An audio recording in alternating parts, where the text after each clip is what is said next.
Welcome to the SIWIKE podcast, the only podcast that shares the stuff you didn't know you needed to know about jobs, careers, and life. The SIWIKE podcast, the stuff I wish I knew earlier.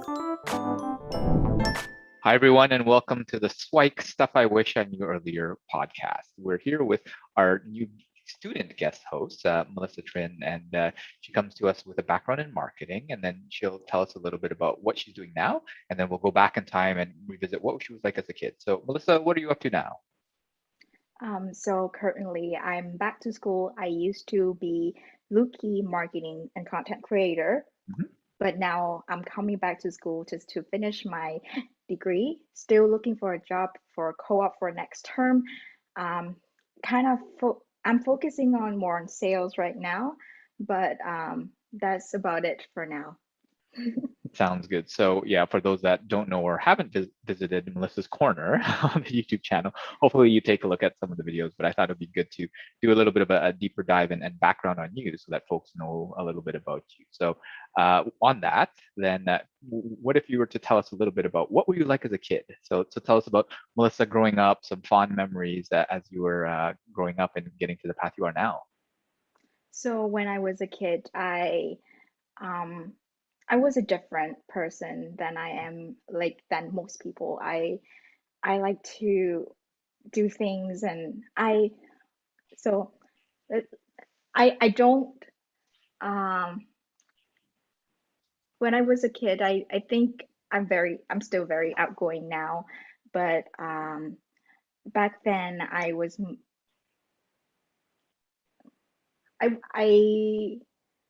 yeah, I was just outgoing. I was loved by my friends and things like that. Uh, yeah, and my family, I was born and raised in Vietnam. So that was something. And then now that I moved to um, the States for a little bit, and I moved to Canada. So I've been all around. So I learned a little bit of every culture. So that's bring me to who I am today. But yeah, still a very outgoing kid and was loved by my friends and everyone else. Sounds good. So it sounds like that you felt a lot of good relationships around you, and you had a bunch of different experiences. So walk us through a little bit about, well, so you were born in Vietnam, but the journey to Canada, and getting into school, and then ultimately being a student in marketing, and then obviously getting hired by me eventually. But what was kind of that journey along the way? And maybe we'll take a few stops on like the interest in business and marketing. But how did you go from Vietnam to Canada? So when I finished my ninth grade, Mhm. my mom at that time, I think ninth grade going to 10th grade, that's like a transition from middle school to high school. Okay. My mom's saving up money. My mom and dad divorced, so she was a single mom. She's saving up money, and she's like, "I'm shipping you to the States." Okay. Uh, Melissa bawling. I was like, why are you abandon me? Why do you want me to go to the States? And but then I come to senses. I think this is a good thing for me. I talk to people who been to the States. They was consultant. So I learned about the state. I went to a little countryside in Oregon, Okay. very close to Florida. So it's beautiful there. Is I think there's a slightly snowflakes, and then the school was off for like 3 days. Okay. So it was really warm there too. I finished my high school, I think until 11th grade, Okay. and then I moved to Canada, immigrated in PEI, and finished my high school 11th grade and 12th grade here. And yes, and then I moved to Toronto. So it's been a long journey. Sounds good. And yeah, I mean, if we can take a look at some of the key influences and milestones along the way, because throughout there, obviously, it's a big transition and big move. But what were some of the key influences, and maybe some of the influences that got you ultimately into like a business degree and into marketing? What were some of the steps along the way that kind of advanced you to that path? So back then, I want to be a lawyer because I Okay. want to protect other people. I didn't like the competitive environment that you have to win and other lose. I like the win-win environment. So I move on to want to become a politician Okay. because that way I can create a win-win solution. But as I volunteer and I start learning, going to debate clubs and things like that, it's not the case either. You Mm, have to have that win-lose situations. So I've been following around with my mom, job shadowing my mom, and I learned that I really, really like business. mm, So because that is how I'm creating a win-win situation for both myself and my clients. So that's why I say that's it. This is business is a thing. I choose school. I had Ryerson. I think I choose Ryerson between Ryerson and U of T. And at that time, I say you based on my research, U of T is more competitive, more academic. mm. Why I want that experience, that culture. So I choose Ryerson instead. So that was how I get here. Why I choose marketing? I choose my minor as a accounting minor Right. because I was pretty good at it. I got 90s like overall on my accounting 101. So I like maybe I can nail this. But then when I get to the tax course, I got like a 49.9, like barely. So it's round up. So I was barely past that course. So I say this is not it for me. I get out of it, but because my major is entrepreneurships, so I have to take a some of the course align, some of the professional related align with the marketing minor. Okay. That's why conveniently I was following this minor as well. So that's Sounds good. So if you don't mind sharing a little bit about what goes in your head when you go to school and you take this course and then you get like a 49, because I know I have my story where I basically nearly flunked out in my first year. I got a kind of a warning letter from the school saying like you better get your grades up or else you're going to be out of the program. But did you have a similar experience or something different along the way? no, because most of my course are like A and B. Okay, So that is the only D that I have. So gotcha. it does affect my GPA, but it's not to that point that the school Okay. chase after me. But I struggle so hard in that course because I couldn't grasp the concept. And I say the concept would change every single year. And if I couldn't keep up with the book right now, I don't think I can keep it up. And sometime like for marketing right now, I'm working on marketing for you, and there's things that I can't keep up. There's things that I feel shortcoming, but I still feel energized doing it and learning Mm, about it. I didn't feel energized doing accounting. right. So that's why I say maybe this is is not something for me. Yeah. And no disrespect to all the accountants out there, because there are some people No, who no, no. absolutely It's just love it. not for me.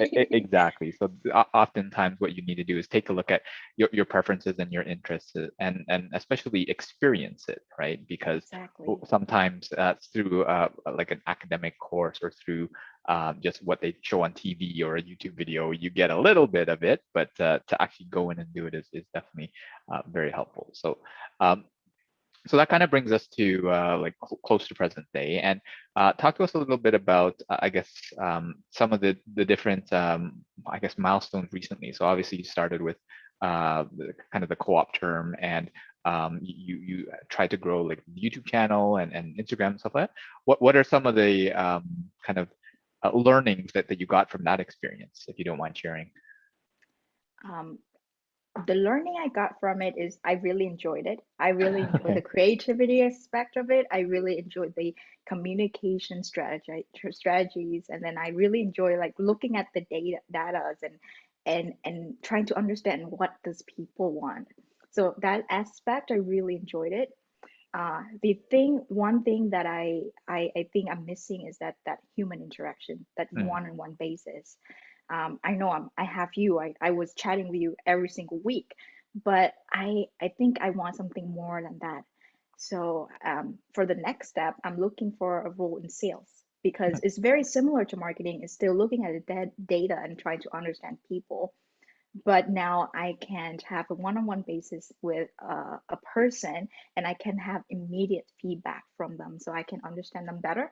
That I think that will be something different for me. Yeah. Sounds good. And what is your process to learn about sales? Because or do you actually have sales courses in your program? I don't think there are there? They are sales courses, and I Okay. just learned out that they actually have a sales and customer service minor Okay. that I had that I didn't know, but I had sales course. It's called effective persuasion is a marketing course, and then Right. there's entrepreneurship sales is an entrepreneur course. So I do have some sales course, and I'm also in the sales can't talk today, sales leadership program.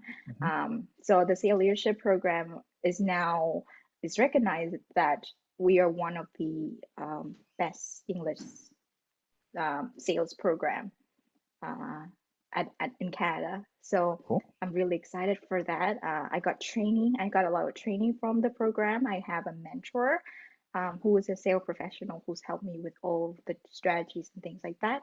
And then they put me in sales competition, so I can practice my sales skill as well. So I think that will help me stand out from other applicants.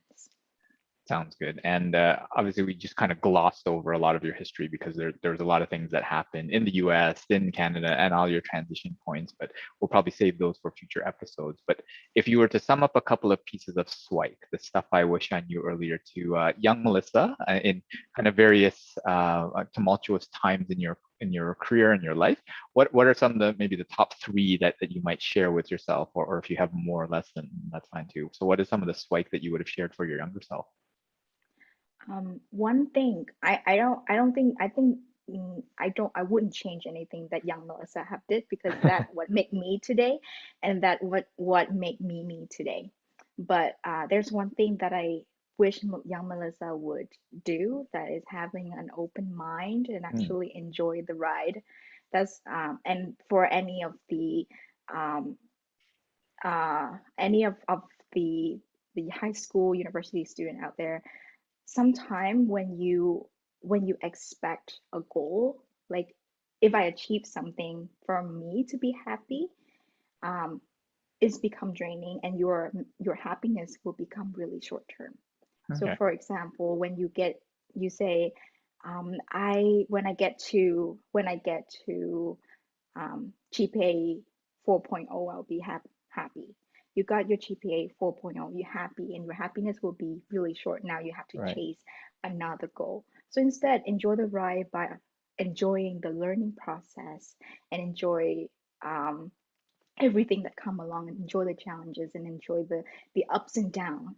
So that would make my life that would make young Melissa a lot happier. Right. Yeah.